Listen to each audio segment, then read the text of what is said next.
Hey everyone, welcome to the That's Allowed podcast. I'm your hostess, Audrey Ann McKeon, and today we have Dawn Long. Please introduce yourself, darling. Hey, so those of you that don't know who I am, my name is Dawn. I am also a podcaster too, as well, of Unstoppable Leadership. But first and foremost, I am also not only that, but I am a mom, a wife, and I also have three fur babies, and I'm also a nana. So I have a granddaughter and two grandsons, and there's a little bit more than me. So we will get into that. I've been into retail for over 20 years, so there is a lot that we can dive into. Excellent. So, the first question I always ask is, what's the story you're not telling? Oh, see, that is always an interesting question. So That's why I start with we it. we alluded to it when you are on my podcast. So the story that I'm not telling is not only am I a mom, I also started out in a very small town called McCannville, North Carolina, and it is actually affectionately known as Christmastown USA. Along with that little town and that little story, I was also sexually molested growing up. And because of that, there's a reason why my story goes a whole lot deeper. And when we really start diving into that and start talking about that, there is a reason why I'm doing what I'm doing, because we need to break those generational patterns. And it is time for those of us that have been in those situations to really reach out and to start telling our stories, because until you start telling your story, it's going to be in the dark. And those stories no longer need to be in that darkness. They need to come out. Yeah. Shame thrives in darkness. And Very much so. as we like to say, sunlight is the best disinfectant. So that's what this show is all about. So I'm Definitely. just going to ask you, where did that begin for you? Oh, so that's another interesting question. So at the age of 4, oddly enough, I wanted to fix people. Mm, And there's a lot of people are going like, you knew that at the age of 4, and somehow innately I knew that. hmm And because of that, I think that is why I wanted to fix people, because I was going through that process and I knew that there was not something right. So I really wanted to be a brain surgeon at the age of 4. And I'm going like, who comes up with this except for me? And I'm going like, that is what really started all of that, because when you go through those situations and when you really want to start breaking those patterns, you really have to dig into your inner child. And for some of us, it can be even more than the age of 4. Scientifically speaking, most of us, according to science, do not have memories until we're at the age of 2. mm. However, I remember just like one little offbeat memory of picking up, you remember those little ping pong ball paddle deals? Sure. And I remember playing with that outside of a relative's little mom and pop store that they had. And my mom was going like, you couldn't have been no more than 18 months old at that Hmm. point. So I was going like, I thought it was interesting that I, of course, broke what science tells us that the earliest memories are. And when you start diving into that and start diving into the meat of that, that is when you start learning about the beginning and why you tick the way you tick. Absolutely. Yeah, it's very interesting to interrogate those questions of what science says. Now, that, there were experiments done. I'm sure there were studies done, but more experimentation could be done, more studies could be done. I always have a little bit of skepticism when it comes to the science of the mind in Yeah, particular, because it is so difficult to actually measure. yeah, And I also think And I was just talking to someone else about this on a recent interview, that when you have trauma, you kind of develop superpowers. And I don't mean that like the trauma creates superpowers. What I mean is that something powerful like a trauma can help us realize that we had this potential within us Yes. all along, but you would never discover it until you needed to. Exactly. And I really didn't discover mine until it was when I learned that my two sons, unfortunately, were being sexually abused by a neighborhood child. He was only 12. They were only 8. Mm-hmm. And at the back of my mind, I was like really going through all of the emotions that you go through when you learn these things. Of course. And of course, you get them help, you do all the things. But what you don't realize is you're perpetuating that generational pattern. Mm-hmm. And a lot of us don't want to hear that. I didn't make that connection until this last year, that I was perpetuating that generational pattern because I didn't speak up. I didn't say anything to my sons about what went on in my younger years because Yeah. as parents, we don't want to discuss those things. Those are those things that you want to hide because you don't want your kids to know and you want to protect them. And in my mama's heart to protect my sons, then comes this. And because of that, my youngest son is now in prison dealing with all of those things. And the reason he's in prison is because he downloaded child pornography. And it all because he did not know how to handle those emotions of when he was a child. He didn't know how to handle those nightmares, those thoughts, those things. And until we start speaking about it, we're going to perpetuate that more and more and more. And right here, right now, is where I said it stops with me because now I'm willing to tell my story. Is it Yeah. easy to tell that story? No, it's not. A lot of people judge and they're going to judge. And you know what? I'm fine with that. You can judge all you want. However, until you are into somebody's shoes and you have went through that, you honestly can't judge. Mm-hmm. So true. I made the choice pretty early on with my daughter to be very open with her about my history. And part of the reason was because I wanted her to be able to recognize that behavior when she sees it. Yeah. Because the truth is, we can't protect our kids from the entire world. There's just no way. But what you can do is teach them to recognize inappropriate behavior and openly talk to you about it. And Yes. that's all you can do. Yes. Because if we would have been more open, who knows? We wouldn't be here. Yeah. But at the same time, I appreciate the struggles that we went through to be here because we can tell our story.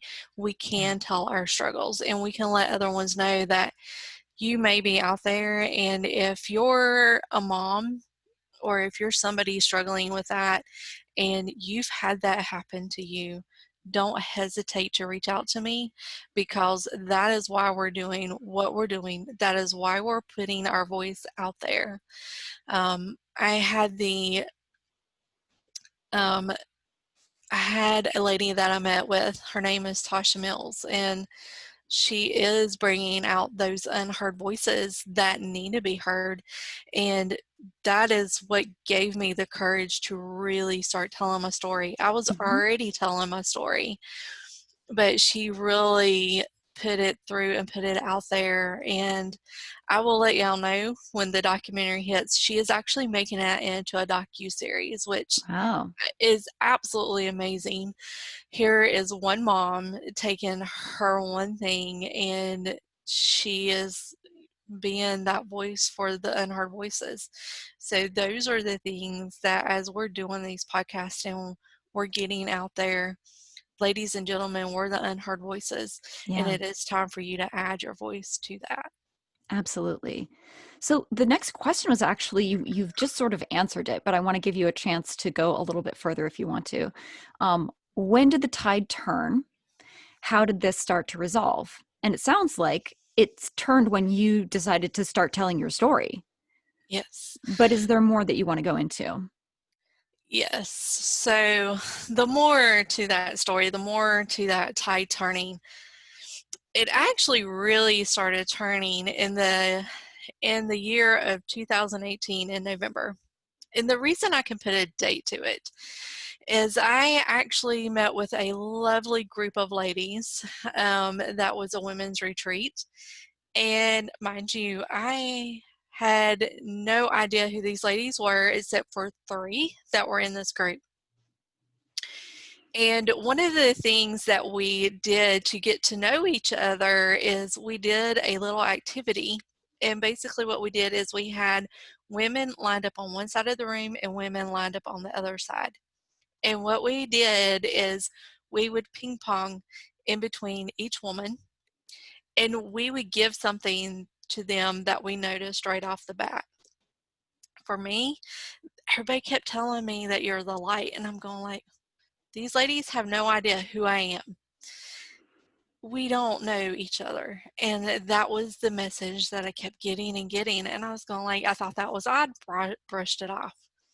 And then we had a session close to the end of retreat that we got to tell our stories. So I stood up and told my story. I told them where I grew up. I told them all the struggles that I have been through. I told them about the law enforcement coming into our home, ransacking our home, because at that time, my youngest son lived with us. Yeah.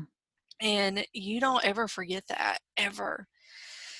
And when you tell that story and just to see the tears that were flowing down these women's faces and the awe that I got, not the judgment. I didn't receive one bit of judgment from these women, not one. And I was going like, that is what turned the tide, because that gave me the strength to tell my story. Do Yeah. I know that some women are going to judge? Yes, I do. But that gave me the support right then and there that I knew that I needed to tell the story. So when my son comes home, he already knows that he is part of that story. He already knows that he is going to be sharing his story. We're Yeah. going to give him the time when he comes home, because he's going to need that time to heal. Absolutely. But for the moment, that was the turning of the tide for me to be able to stand up and say that it is time we said something, and it is time that we let others hear and let others heal. Yeah. So, I wonder what you think about the whole locking people up for looking at child pornography idea. To me, it seems a little backwards. Uh, it is. if you find people who are doing that, obviously these are people who need help. These Yes. are not people that you want to lock up with a bunch of criminals. Yes. Yes, and I totally agree. And I have to say, I have to be totally transparent. I was one of those people that were so judgmental. Hmm. I was the mom that, especially after it happened to my boys, I Yeah, was downloading that app. I was going like, where are all these sex offenders? right. What people do not know, that people that get locked up for a lot of this, number one, they're entrapped. Yeah, How do we know that? We know that because there are cases out there. Louisiana was one of the states. What they would do is close public restrooms on purpose. They would watch and see who would go, or either they would get back in their car or they would go behind the building. Once they caught that person in action, they slapped them with a sex offender charge, and they made them register. There are people who did fight it, but it cost them $100,000. So when wow, you see that list is not 100% what you think it is. right. Number two, do I really think that they need to be held accountable? Yes. Do they need to be held accountable to what we're holding them accountable to? No. And the reason why we're holding them accountable and doing mandatory minimums is there was a 1986 study done. And the professor that done the study was saying that in his conclusion that he did not think that there were enough treatment plans to be able to reverse what sex offenders were doing. Yeah. However, here is the kicker. He didn't make that study for them to make mandatory minimum laws, but that is what that study was used for. And that study is not 100% correct. He actually came out and said that it is not correct, and that is not what he meant for that study to be. Mm-hmm. Because now we know there are so many different options out there. Sweden is one of them.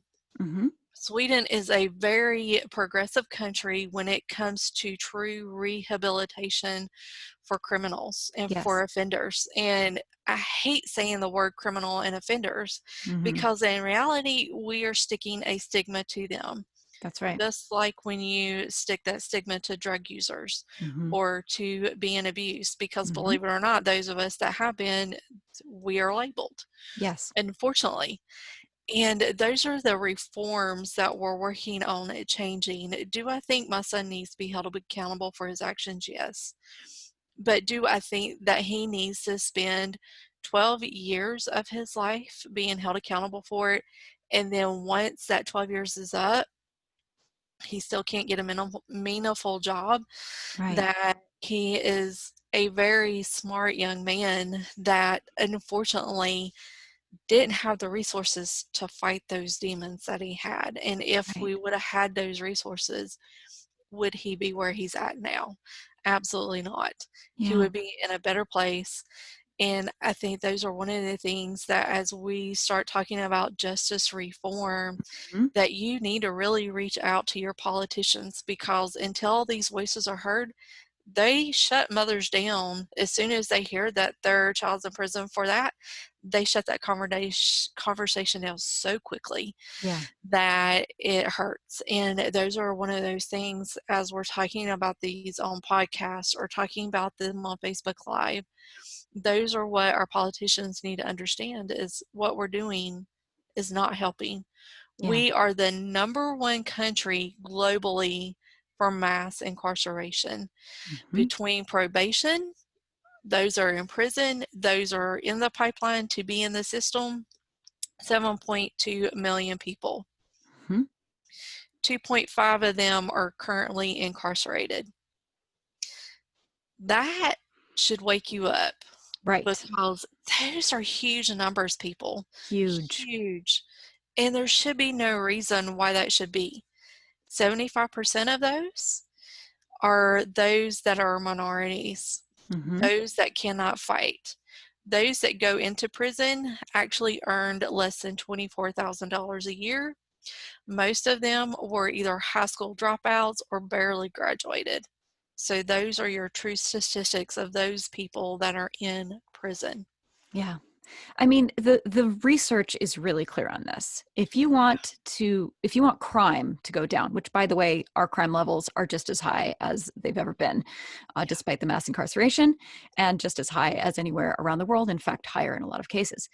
Yeah. So if you actually want crime to go down, what you need to focus on is restorative justice. You need to focus on rehabilitation. And you need to focus on making sure that people have the resources that they need to live the lives that they want to live, so that Yes. they can live happy, healthy lives and not have to resort to these criminal activities just to survive. That Yes. is how you reduce crime. And there's Yes. really no shortcut to No. it. No. And we should be investing. So, taxpayers, if you don't know, we spend $80 billion a year in the prison system. Yeah. Now let that sink in. So if we could spend that $80 billion in restorative programs, Mm-hmm. don't you think our Education. society? Yes. Yeah. And it's Absolutely. so Mental wellness amazing. programs. I mean, there's so much we could do with that money. Very much so. And it just hurts my heart when we look at people and when the news vilifies people, because they do. Oh, yeah. Let's face it, they do. And it's those things we need to work on changing the media. We need to work on giving better mental health. I think now during this pandemic is a great time to really talk about mental health, Yeah, because there are people out there that are struggling right now, and there are some of our leaders that still do not get it. I posted the other day a local superintendent voiced that they didn't think mental health was an issue for their students. And I'm going like, you, sir, are why these people cannot get the help that they need, because you're not noticing the mental health issues that are within your student population. absolutely. And Yeah. that's a problem. There are so many people who are struggling right now. There are so many people who are in pain right now, in, a lot of emotional pain and sometimes physical pain, and they are not getting the help that they need. And you're going to see, I'm sorry to tell you, but you are going to see a rise in behaviors of people trying to resolve their own pain. And that means addictive behaviors. That means drugs. That means gambling. That means sexual acting out. It means Mhm. all of those things. It can mean something as simple as overeating, but it can also mean something like crime, people stealing and harming other people on purpose, abuse. Yeah. All of these things go up when there is a stressed population and no help available. Yeah, exactly. And you're 100% correct.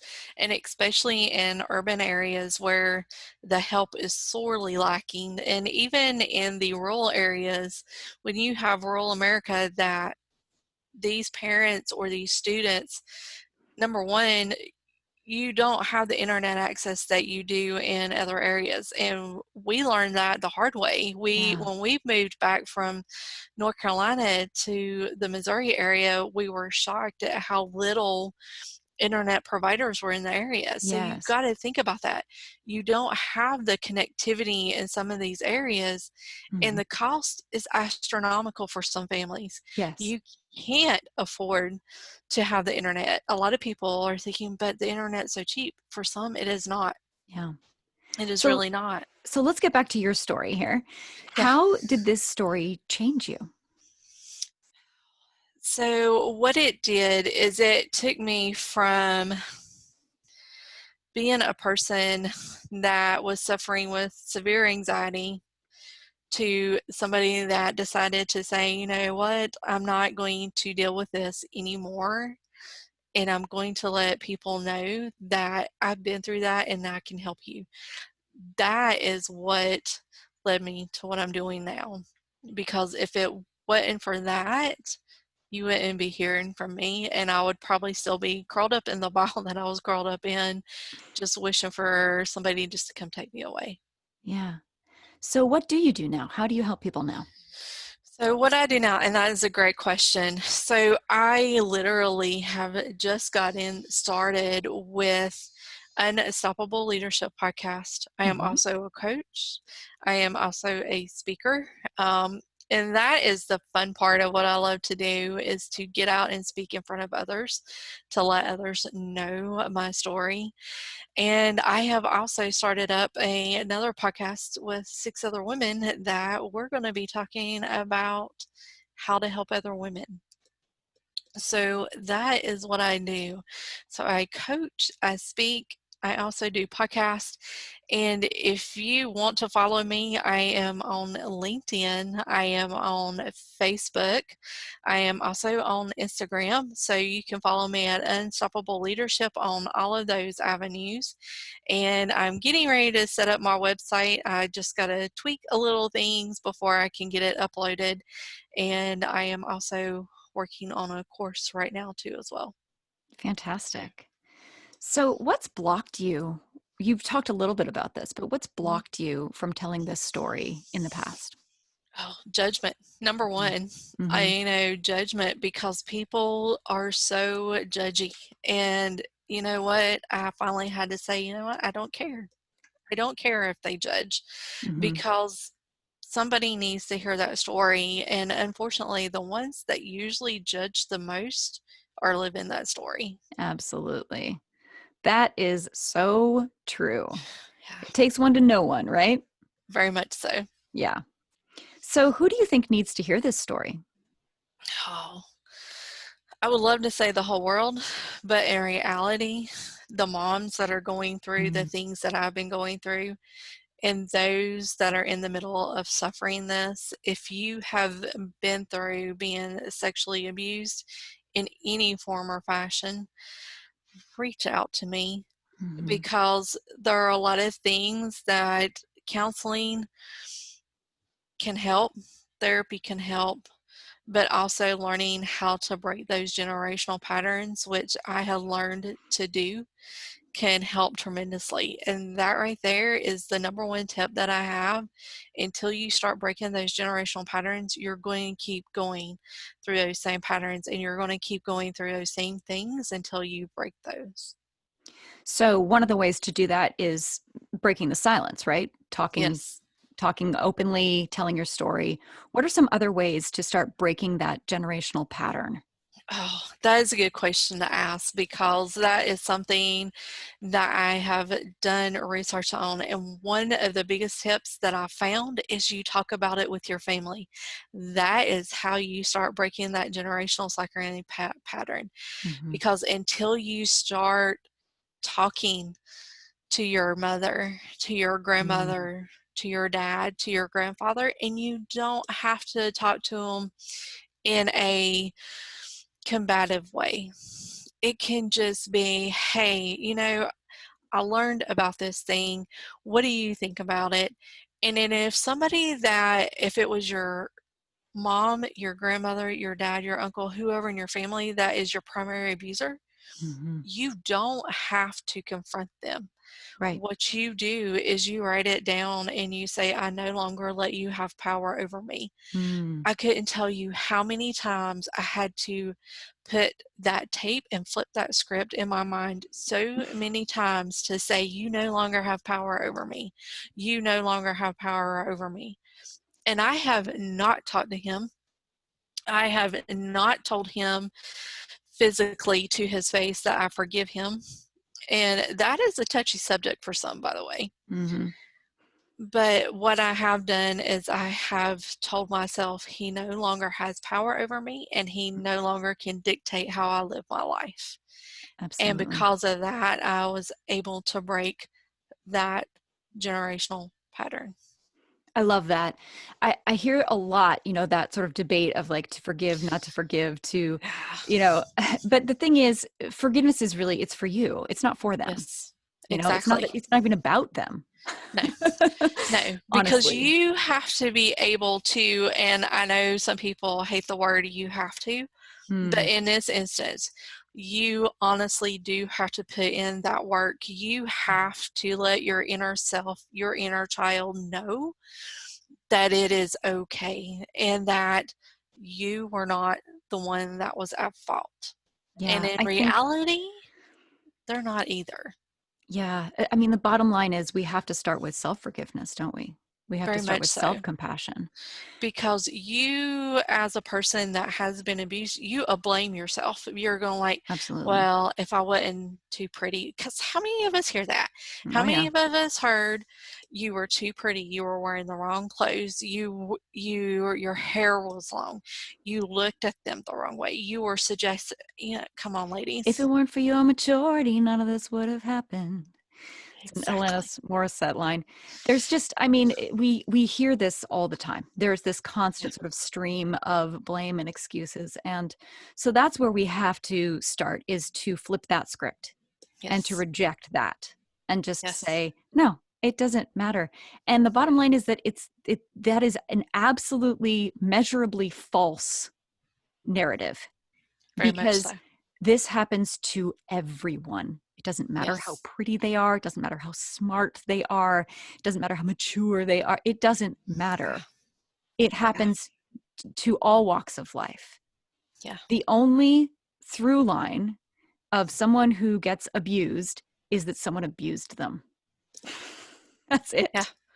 Yes. That is it. And until you start telling your story and you reach out, we will continue this cycle. Mm-hmm. I believe that that's why sex trafficking is such a huge thing right now, is Yeah. because those of us that have been through that, and when I look back on a lot of the things, and I was intentionally being groomed, and I did not know that. Yeah. But when you look back and you start thinking about some of those things and you're going like, well, oh crap, you really start going and you seeing that. And those of us that have been through it, we still need to open our eyes even more, because these people are extremely smart. You may be having a Mm-hmm. child walk past you right now that you have no idea does not belong to that person. Right.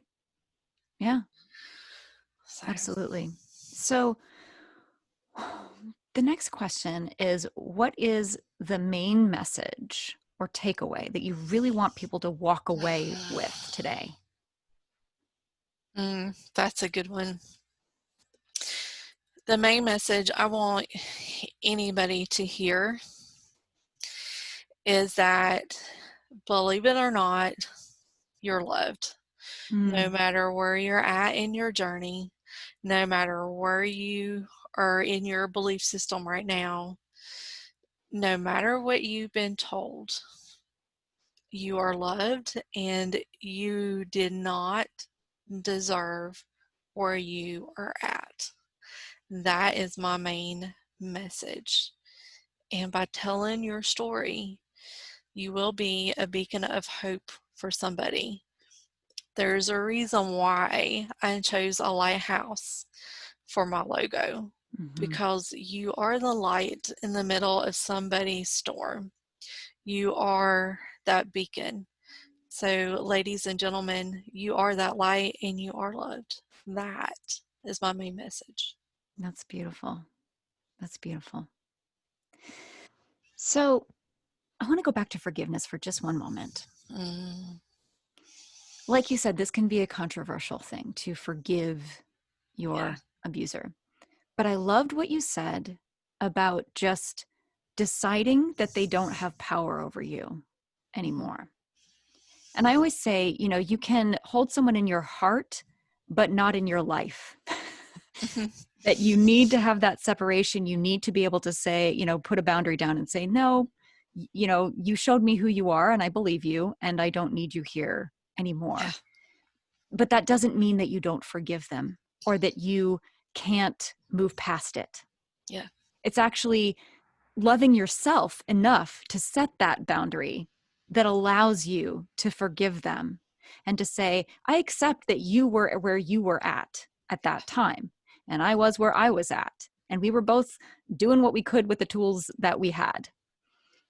Most of the time, you will find that if someone is abusing someone else, it is because they were abused.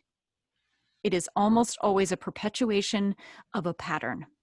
Now, Hmm. there are exceptions to that. Some people were just born off. Yeah. But for the most part, when you are dealing with someone who is especially sexually abusing someone else, it is probably because they themselves either were physically abused, mentally abused, sexually abused, or witnessed someone else going through that. Hmm. You are correct. And so it's not that you then make an excuse for them and say, well, it's okay that they did that. No, it's still not okay. It's not Yeah. okay that it happened to them, and it's not okay that it happened to you. Yes. But you can separate the behavior from the person and say that behavior is unacceptable, and I will not have that in my life anymore. And Yeah. until I see strong evidence that this person has changed, they will not be allowed back into my life. Yes. And that is a really positive and powerful and self-respecting thing to do. But Yeah. like you said, the longer you hold on to that anger, the longer you hold on to that hurt, the more it harms you. It's like, resentment is drinking poison and waiting for the other person to die. Oh, yes. Very much so. Yeah. And so that's where forgiveness and gratitude have come in for me. It's not that I'm grateful to my abuser. It's that I'm grateful to myself that I was able to have the resilience to get through that. Yeah. And I am grateful for everything that happened for me in my life because it has shown me what I'm capable of and given me opportunities to learn and grow in new ways and shine in ways that I didn't expect to. But that doesn't mean that I credit my abusers with those superpowers that I now have. And you make a really good point, because we did the work. Yeah, we We did. really did. And and you're right. We no longer hold that or give that power to them. We give it back to ourselves.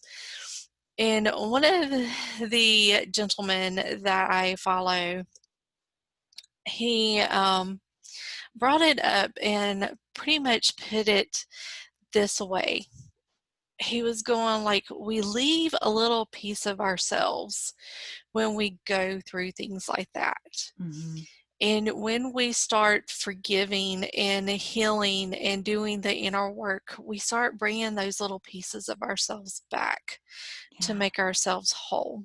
It is sort of like going on that journey that Hansel and Gretel did whenever they went through the forest and they put down the crumbs. We're going back and picking up those crumbs, those pieces that broke off of us. And as we keep picking those up and we keep bringing those back, we're making ourselves whole again. And when you make yourself whole again, you're able to see that forgiveness is pretty much forgiving yourself for breaking into pieces, because you're lovely even with the broken pieces. That's so beautiful. I love that. So, I think we'll end on that beautiful image of just picking up those breadcrumbs, following that trail back to your whole authentic self. I think mhm. that's so beautiful. And again, I want to say, I say this a lot. You don't have to let those stories define you. You don't have to reclaim them as, well, this is what happened to me. And so that's who I am. I'm a victim. No, Yeah. you're just Mhm. reclaiming, you're just reclaiming all of the beautiful broken pieces and threads Yeah. that weave together to make the whole of your story. And you can look at it now as a story and share it as a story and let it be, as you said, a beacon of hope and light to other people. Yeah. Is there anything else you think the audience needs to know? That's always a good one. And if I have one last parting bit of wisdom, is to know that you're not going through this alone, and that you have the resources out there now more than ever to reach out. And one of the things that I have always told people is, we didn't have the resources then for when we're going through with those things with my son. Mm-hmm. We don't have the resources for mothers that have sons and daughters in prison. We start with ourselves. Yeah. And by growing that community and by raising your hand and saying, I need help, Mm-hmm. that is the first part in getting yourself whole and picking up those broken pieces. So don't be afraid to reach out. Don't be afraid of judgment, because I will be the last person in the world to ever judge you. Absolutely. Well, thank you so much for being here today. Dawn, do you want to just tell people one more time where they can find you? Okay, awesome. You can find me on Facebook under Dawn Long, or you can find me under my business page, Unstoppable Leadership Empowerment Coach. Or you can also find me on Spotify podcast. I will be releasing a lot of my podcasts in the next couple of weeks, and that is where you can find me, and you can message me. It doesn't matter. It might take me a minute for me to get back to you because I currently still work. So that is where you can find me. Thank you so much. Thank you.